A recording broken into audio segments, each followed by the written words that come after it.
What is up, everybody? Hope you guys are doing well. Very exciting day today. We are going to Aqua Hot to pick up our heater unit. We're going to be working with them on this amazing hydronic heating system. So we're going to have air and water inside of our Aqua Hot 125G heater unit. We're actually going to their main headquarters here near Denver, Colorado. We're going to check out the warehouse, check out the factory. They make everything here. They weld the boxes together. We're going to see the internals of some of the heaters, which is going to be really cool. And then we're also going to be heading over to Rossmonster Vans in Longmont, Colorado. And they are the ones that are going to be installing our heater, which we are very excited about. Just want to come on here and mention this is a professionally installed unit, hence why we're going to Rossmonster Vans. This video kind of is going to show you guys the backstory on the installation, or if you ever need to troubleshoot things and you have your own system, maybe this can help you. So we're really excited that we're finally going to have a heater in the truck.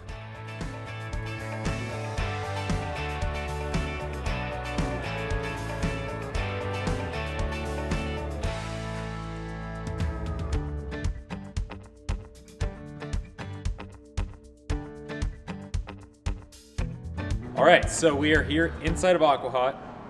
Here is our heater. This isn't actually our heater. Our heater is the same exact thing, but it's already boxed up. So this is the 125G. It is pretty small. It's, I don't know, 8-9 inches wide, 16 deep, not super tall. And this is actually gonna go inside of our couch. You can see all the fittings on here, everything from hot water, cold water in. Some of these are like the coolant loops. And on this little display panel here is the touchscreen. The newer touchscreen that we're actually gonna have is a lot smaller than this, so that's pretty sweet. We're gonna be able to control the whole system, our zones and everything just from that little screen. The burner will be mounted underneath the truck, unlike in our van where we had everything inside. This will be nice. It'll be probably quieter. There's gonna be a lot of connections going to it underneath the truck. Really cool feature about this burner, it actually has a built-in barometer and it will adjust the fuel to oxygen ratio depending on your altitude. And this thing is good up to 17,000 feet.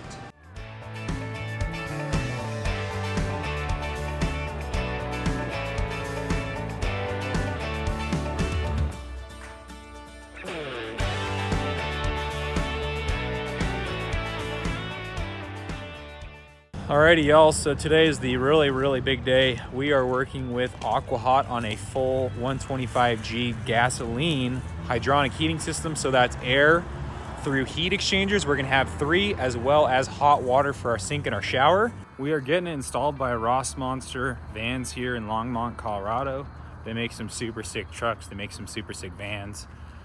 They're actually one of the premier installers for Aqua Hot, which is really cool. So we're in really good hands. It's gonna be a really fun day and we should be getting it all done. So here we go. The Rossmonster team immediately got to work tracing out the locations and sizes of the heat exchanger vents that will blow hot air into our living space on those cold nights. I wish I had a multi-tool during our build. It would have really come in handy for awkward cuts like wall outlets and such versus using a jigsaw. So really quickly, Jacob just cut this box out right here. So our cozy heat exchanger is gonna be sitting on that platform he made. And then Rossmonster makes these awesome vents. This will be blowing hot air out the front of our couch. I test fitted the cozy heat exchanger and it lined up perfectly with the vent hole. There are screws to fasten the heat exchanger down in all 4 corners of the unit. I am super stoked with Rossmonster's custom aluminum vents. They are extremely nice looking. Next up is mounting the cozy heat exchanger in our oven cabinet. The exchanger in the couch will blow air towards our living space, so we also needed heat to be blown towards our bed. Hence this location, and the fit worked out absolutely perfect. It was not fun watching holes being cut into our brand new cabinets, but Jacob did a perfect and clean job. The cool thing about these cozy heat exchangers is they can be mounted vertically or horizontally depending on your mounting location. Next up was running the coolant loop lines from the cozy heat exchanger through the floor of our truck to the exterior and back into our couch. There was no way to run the coolant loop solely inside without it being out in our living space, so under the truck it goes. It's worth noting this isn't entirely recommended by Aqua Hot, considering there will be obvious cold spots in the coolant loop lines when the heated glycol exits the vehicle between heat exchangers. I can say after 1 year of using our system and temps down to 15 Fahrenheit, it's worked exceptionally well. And lastly, we are installing a cozy heat exchanger in the garage, and that means our garage will be heated on those super cold nights as well. Next up, we blasted a few holes through the floor of our box where the 125G heater will be actually mounted. These holes are for the coolant loop and overflow line, as well as a few other things. and now we are starting to put the entire coolant loop together. Coolant will flow from the 125G down and out to the burner where it will be heated, return to the 125G, and disperse to whichever cozy exchanger is activated for heat or for heating our water. There are a lot of wires going on for this install, and though it looks complicated, it's actually simple if you follow the wiring diagram. The yellow harnesses you see in this demonstration video are first, connecting the thermostats in the system, and secondly, power from the 125G and supplying power to the cozy heat exchangers. This little white wire is connecting the Aqua Hot screen to the 125G unit to read things like temperatures in different zones, activating or deactivating certain zones, and so much more. The little white disc here is the thermostat that is in our garage, giving us up-to-date temperature readings. And now it's time for the burner to have its fittings mounted and installed under the truck.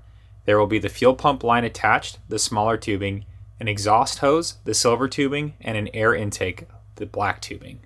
Here we are figuring out the orientation for the coolant pump, as well as power to said pump to send coolant to and from the burner below the truck. The air intake, of course, needs to be mounted in a different location away from the exhaust line so that the system is pulling in clean, fresh air.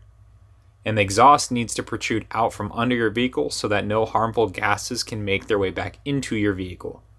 There's also a muffler installed on the exhaust to help keep the noises as quiet as possible inside and out. Back to the fuel pump line. We got really lucky and the fuel tank on the truck was already tapped and ready for use. So all we had to do was use the correct connector to attach our fuel line to the truck's fuel tap above the tank. It's worth noting that the connector used here is the same used on the Ford Transit. And here's an above shot showing the fuel tank as well as the fuel pump behind, mounted at the proper angle to allow proper fuel flow. The coolant pump is pictured here and a below shot of the burner mounted up with the wiring harness fastened above. We are getting to the end of the install by mounting up the coolant reservoir, and this little connector here is the sensor telling the system where the coolant levels are at and whether the levels are safe enough to operate the system. And now for the install of our Aqua Hot system screen monitor.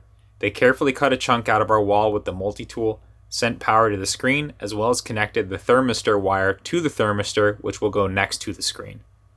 And it works. The system is on and now coolant is being pumped into the system for final testing. We will be installing the water portion of the install next up, but at least the air side of the system is working great thanks to Rossmonster Vans. See you guys next time.